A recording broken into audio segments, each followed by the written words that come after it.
বৃষ্টির মধ্যেই ঠান্ডা আবহাওয়ায় খিচুড়ি ছাড়া আর কি মাথায় আসতে পারে। তাই সকাল থেকে আকাশের মুখ ভার দেখে দেরি না করে বানিয়ে নিয়েছিলাম খিচুড়ি। পরে যদি আবার রোদ উঠে যায় তাহলে মজাটাই নষ্ট হয়ে যাবে।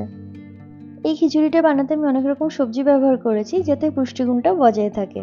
গাজর, ফুলকপি আর তার সঙ্গে নিয়েছিলাম বিনস, আলু। এখানে পছন্দ মতো যে কোনো সবজি দেওয়া যেতে পারে। আর মটরশুঁটিটা খিচুড়িতে আমার খুবই ভালো লাগে, সেই জন্য নিয়েছিলাম কিছুটা মটরশুঁটি। 2 কাপ মতো গোবিন্দভোগ চাল ভালো করে 2-3 বার জল পাল্টে পাল্টে ধুয়ে নিয়ে জলটা ঝরিয়ে রাখবো। চালটা যতক্ষণ শুকোচ্ছে ততক্ষণ একটা মশলার পেস্ট বানিয়ে নিই। প্রথমে নিয়েছি 1 চামচ হলুদ, 1.5 চামচ মতো ধনে গুঁড়ো আর 1.5 চামচ মতো জিরে গুঁড়ো।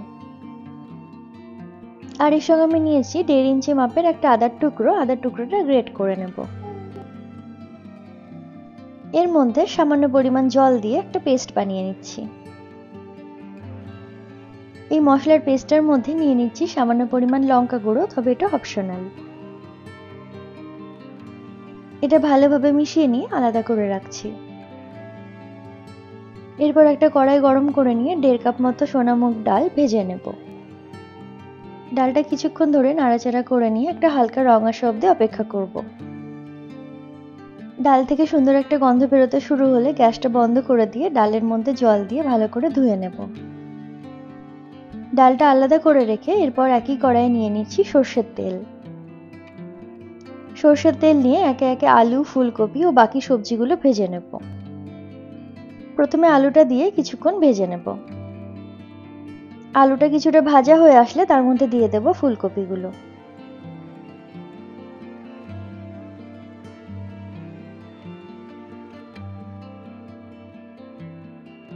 কিছুক্ষণ ভেজে নেওয়ার পরে দিয়ে দিচ্ছি গাজরগুলো।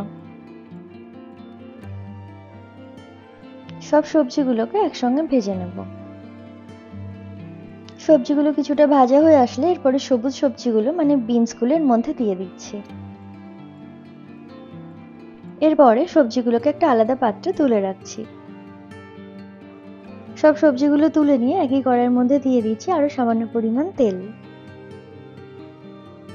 এরপর ফোড়নের জন্য দিচ্ছি 1/2 টিস্পুন মতো গোটা জিরে, 2টো তেজপাতা, এলাচ, লবঙ্গ আর দারচিনি। এখানে গ্যাসের ফ্লেমটা মিডিয়াম টু লো রেখেছি। একটু নাড়াচাড়া করে নেওয়ার পর এর মধ্যে দিয়ে দেব 2টো কুচিয়ে নেওয়া পেঁয়াজ। লো ফ্লেমে পেঁয়াজগুলো কিছুক্ষণ ভেজে নেব। পেঁয়াজগুলো একটু ভাজা হয়ে আসলে ওর মধ্যে দিয়ে দেব সামান্য পরিমাণ লবণ। পেঁয়াজগুলো ভাজা হয়ে এসেছে, এরপরে যে মশলার পেস্টটা বানিয়ে রেখেছিলাম সেটার মধ্যে দিয়ে দিলাম। মশলার বাটিটা ধুয়ে একটু জল দিয়ে দিচ্ছি। এরপরে কাঁচা লঙ্কাগুলোর মধ্যে দিয়ে দিলাম। মিডিয়াম ফ্লেমে মশলাটা কিছুক্ষণ কষিয়ে নেব। কিছুক্ষণ কষিয়ে নেওয়ার পর মশলা থেকে তেল ছাড়তে শুরু হলে ওর মধ্যে দিয়ে দেবো একটা মাঝারি মাপের টমেটো কুচিয়ে নেওয়া। টমেটো দেওয়ার পরে দিয়ে দেবো সামান্য পরিমাণ নুন।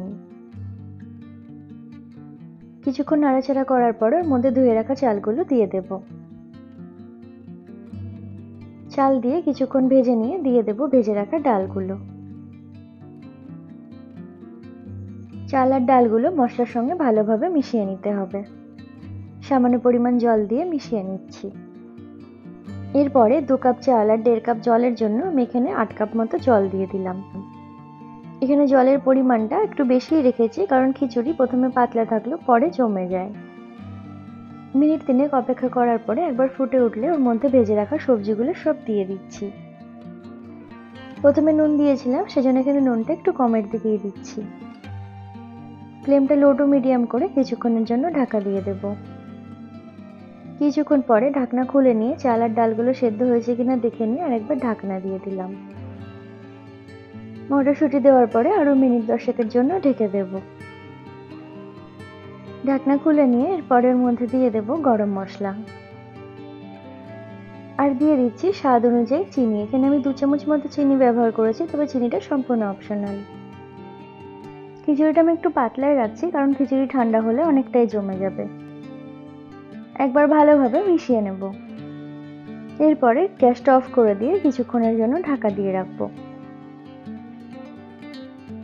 এবার পরিবেশন করার আগে ওর মধ্যে মিশিয়ে নিচ্ছি সামান্য ঘি। এই খিচুড়িটা আমি সার্ভ করেছিলাম ডিম ভাজা, পাঁপড় ভাজা, তার সঙ্গে সজনে ফুলের বড়ার সঙ্গে। ভিডিওটি আপনাদের কেমন লাগলো নিচে কমেন্টে জানাতে ভুলবেন না। ভিডিওটি ভালো লেগে থাকলে একটা লাইক করে দেবেন। Thank you.